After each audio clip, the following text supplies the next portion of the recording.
So I'm sitting here with Jemimah Paine. Hello, Jemimah. Hello. Hello. So tell us a little bit about yourself. Yes, of course. So yeah, I'm Jemimah. I am based in London. I'm a music artist, singer-songwriter.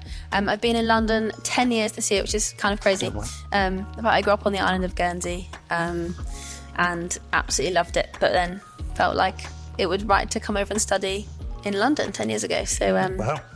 yeah, that's where I've landed. Tell us a bit about your faith journey, how you became a Christian. Of course. So I grew up in a Christian home, but I think I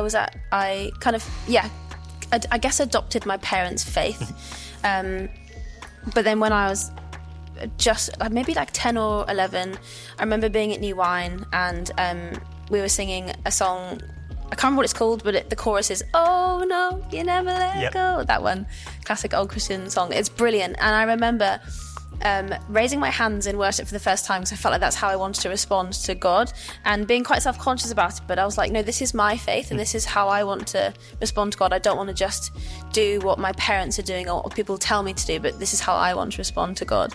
And from then on, I've just seen God move in my life in some really powerful ways. I lost my gran to a holiday tragedy when I was 14, and it completely shook my life and my faith.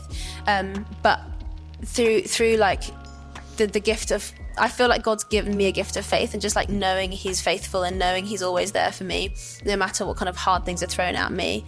But through that, God just showed me He was really faithful, and through that really tough time of grief and confusion, and therefore after that, with anything that's been really difficult, I've really just then trusted the Lord with anything that's kind of life has thrown at me, I guess. Cool, amazing. So you've already said you're a musician, a songwriter. Tell us how you got into that. Do you come from a musical family? Did you just pick up an instrument one day? How did that process happen? Yeah, so I am from a musical family. My mum was a professional singer. My granddad ran a choir as I grew up. It felt a bit like a church. It was like 80 strong Christian choir. Oh, wow, had little groups within the choir that you'd kind of meet up with and pray with regularly. So I grew up around lots of performing. Even from the age of 7, I didn't like it, but I was used to doing lots of like little solos of like Silent Night at Christmas time or different kind of various concerts around in the island of Guernsey. So that's, and my family have been hugely supportive, I guess, of my music. And I guess as a child, you go into dance, you go into the arts, sport, whatever it is, and I just kind of went straight fully into music from a young age. And so how would you describe your music? What sort of genre would you say your kind of style fits into? So I'm a Christian pop artist, formerly. So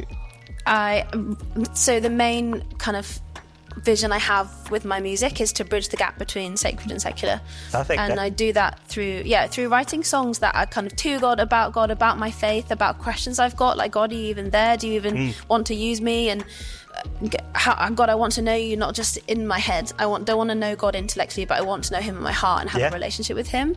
And so that's what my why I write all my music is, so I can sing it to someone maybe in a pub or a club or a festival, whatever it is, or in like a cafe down the road or someone's house, and for someone else to be like, I've asked those questions too. It's not just about all the like colloquial, although I obviously love worship songs and I need worship quite a lot, like for me, with what I want to write stuff that makes sense to people who have just walked in from a hard conversation or know about God but don't know Him personally yet. Great. We're at Creation Fest at the moment. What do you think of this event? Events like it, how do you like to perform at these things? I love them. I just think it's such a beautiful time for like lots of creatives to come back together again. Because I guess being a creative can be quite lonely because you report to yourself, you write your own songs, you're the person that says yes or no.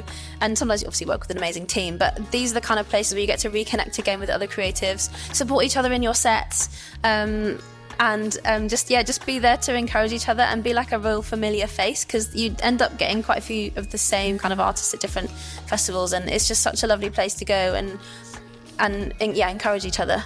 Amazing. Yeah. Cool. Well, thank you for joining us. Pleasure. Thank you for having me.